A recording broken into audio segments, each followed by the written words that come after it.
আসন্ন ২০২৬-এর নির্বাচনে উত্তরবঙ্গের রাজনৈতিক হাওয়াটা ঠিক কোন দিকে বইছে? আজকের এই আলোচনায় আমরা ঠিক সেই জটিল সমীকরণটাই ভাঙার চেষ্টা করব। তো চলুন শুরু করা যাক। আচ্ছা, উত্তরবঙ্গের আসল লড়াইটা কি শুধুই বিজেপি আর তৃণমূলের মধ্যে, নাকি বাম কংগ্রেস জোট এসে পুরো খেলার মোড় ঘুরিয়ে দিতে পারে? সত্যি বলতে এই একটা প্রশ্নই কিন্তু এখন সেখানকার রাজনীতির সবচেয়ে বড় প্রশ্ন। প্রথমে চলুন আমরা নজর রাখি কোচবিহার জলপাইগুড়ি বেল্টের দিকে। এখানকার রাজনৈতিক হিসেব নিকেশ কিন্তু বেশ ইন্টারেস্টিং।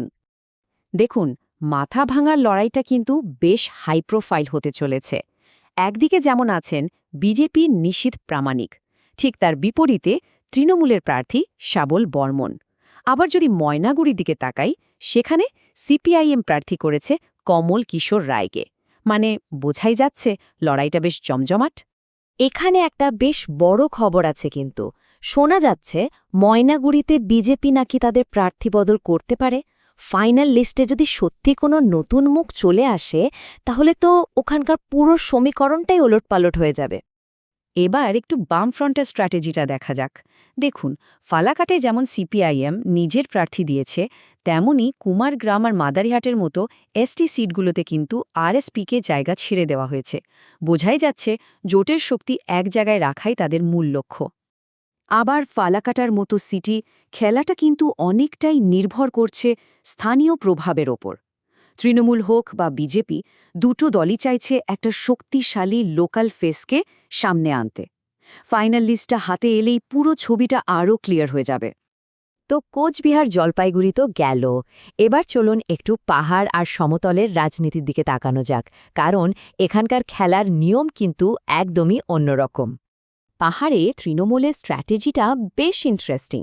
দার্জিলিংয়ে ওরা কিন্তু সরাসরি নিজেদের প্রার্থী দেয়নি, বরং সহযোগী দল বিজেপিএমের অজয় অ্যাডওয়ার্ডসকে সাপোর্ট করছে। অন্যদিকে সমতলে, মানে ধরুন চাঞ্চল বা হরিরামপুরে, সেখানে আবার দলের চেনামুখ প্রসূন বন্দ্যোপাধ্যায় আর বিপ্লব মিত্রের ওপরই ভরসা রাখা হচ্ছে।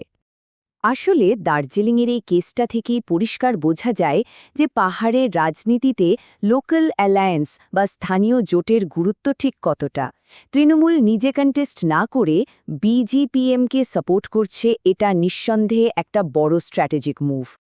বেশ, এলাকার লড়াই তো মোটামুটি বোঝা গেল, কিন্তু আসল খেলাটা তো কন্ট্রোল হয় রাজ্য স্তর থেকে, তাই না?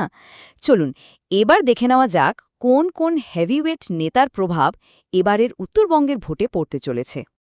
বাংলার রাজনীতির ময়দানে এই মুহূর্তে যে চারজন প্রধান মুখ তারা হলেন তৃণমূল কংগ্রেসের মমতা ব্যানার্জি, বিজেপির শুভেন্দু অধিকারী, সিপিআইএমের মীনাক্ষী মুখার্জি আর কংগ্রেসের অধীর রঞ্জন চৌধুরী।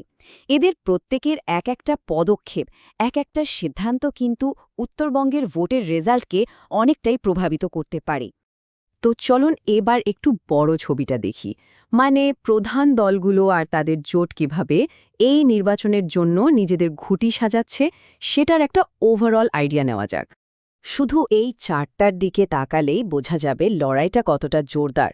একদিকে তৃণমূল, অন্যদিকে বিজেপি, প্রায় সব আসনেই কিন্তু মুখোমুখি টক্কর। এর মানেটা খুব সোজা, রাজ্যের প্রায় প্রতিটা কোণায় এবার সরাসরি ফাইট হতে চলেছে। কিন্তু প্রশ্ন হল, লড়াইটা কি শুধুই দ্বিমুখী? একদমই না। রাজ্যের অনেক জায়গাতেই কিন্তু বাম কংগ্রেস জোট একটা তৃতীয় শক্তি হিসাবে উঠে আসছে। এখন দেখার বিষয় এটাই যে এই জোট কি শুধু ভোট কাটার খেলা খেলবে, নাকি সত্যি সত্যি গেম চেঞ্জার হয়ে উঠবে? তাহলে সব মিলিয়ে যখন মঞ্চ একদম তৈরি আর সব প্লেয়ার মাঠে নেমে পড়েছে, তখন প্রশ্নটা কিন্তু সেই একটাই, উত্তরবঙ্গে নির্বাচন কি শেষ পর্যন্ত একটা 2-way ফাইট হয়েই থাকবে, মানে তৃণমূল বনাম বিজেপি, নাকি বাম কংগ্রেস জোট এসে পুরো খেলার নিয়মটাই বদলে দেবে? এর উত্তর তো সময়ই দেবে।